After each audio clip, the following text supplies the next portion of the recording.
अस्सलाम वालेकुम नाजरीन, मैं जमील अहमद शेख काविशी जमील न्यूज़ में आपका खैर मकदम करता हूँ। अकोला में लॉकडाउन के बावजूद फ्लाइंग कलर्स फाउंडेशन गरीबों तक खाना और राशन पहुँचाने में मसरूफ़। रोटी बैंक से पहुँचाया गया अब तक 10,000 से ज़ायद ज़रूरतमंदों तक खाना। अकोला की रिपोर्ट। मुल्क में कोरोना वायरस की वजह से लोग परेशान हैं। हर तरफ खौफ और डर का माहौल है।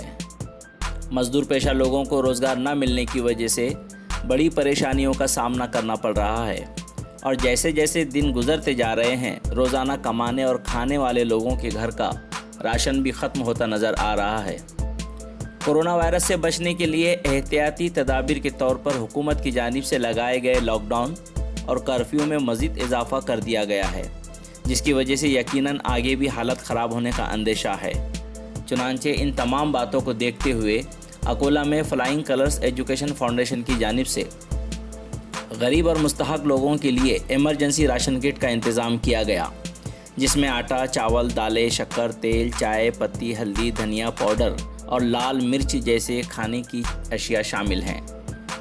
फाउंडेशन के सदर डॉक्टर ज़ुबैर नदीम ने बताया कि मौजूदा हालात में गरीब और मुस्तहक लोगों तक अगर राशन और खाना पहुंचाने का इंतज़ाम ना किया गया तो लोगों के घरों में फाकों की नौबत भी आ सकती है, क्योंकि कर्फ्यू में मजदूर पेशा लोग कामकाज नहीं कर पा रहे हैं, जिसकी वजह से उनकी कमाई पूरी तरह बंद हो गई है।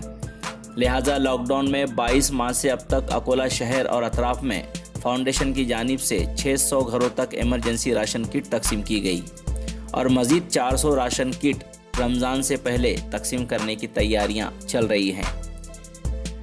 डॉक्टर ज़ुबैर नदीम ने शहर के लोगों से अपील भी की है कि इस कार्य खैर में बढ़ चढ़ कर हिस्सा लें और रमज़ान का इंतज़ार ना करते हुए अपनी ज़कात, सदक़ात और अतियात से गरीब और बेसहारा लोगों की खूब मदद करें।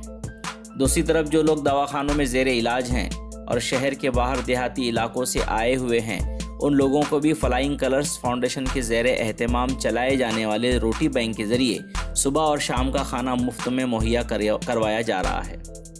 और लॉकडाउन के इन सख्त अय्याम में अब तक 10,000 से ज़ायद गरीब और ज़रूरतमंद लोगों तक खाना तकसीम किया जा चुका है और ये खाना हिंदू, मुस्लिम और सभी मज़हब के लोगों में तकसीम किया जा रहा है।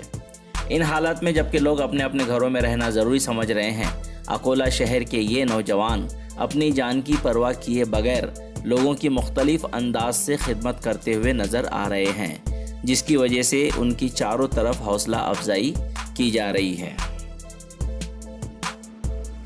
आइए देखते हैं फ्लाइंग कलर्स फाउंडेशन के सदर और नायब सदर ने अपनी खिदमत के बारे में क्या तफसीलात बताई है। खाना खाने का जो उपक्रम रोटी बैंक अकोला की जानिब से चल रहा है और ख़ासतौर से अब जो लॉकडाउन पीरियड है, इसके अंदर हम लोग यहाँ पर रोज़ हॉस्पिटल्स के अंदर खाना बांट रहे हैं। हम लोग हमारे आंखों से खुद देख रहे हैं, यहाँ पर जो लोग बाहर से आउट ऑफ स्टेशन से आए हुए हैं, उनका कोई आने जाने का साधन नहीं है, उनको कोई खाने के लिए पूछने वाला नहीं है। इसलिए हम लोग आपसे विनती करते हैं कि आप हमारे इस उपक्रम के अंदर हमारा हाथ बटाएं। साथ ही ज़िला प्रशासन का शुक्रिया अदा करते हैं, पुलिस डिपार्टमेंट का शुक्रिया अदा करते हैं कि वो इस उपक्रम के अंदर हमारा सहयोग कर रहे हैं। हमारे को जो एजुकेशन फाउंडेशन पिछले 8 महीने से रोटी बैंक अकोला में चला रही है, जिसमें इस वक्त मौजूदा हाल में जो लॉकडाउन का पीरियड है, जो मुसाफिर हॉस्पिटल्स में रुके हुए जो पेशेंट्स हैं, उनके साथ में जो रिश्तेदार हैं, उन लोगों को रोज़ाना 20 से 25 किलो के दरमियान 150 से 200 पैकेट तकसीम खाने के पैकेट दिए जा रहे हैं।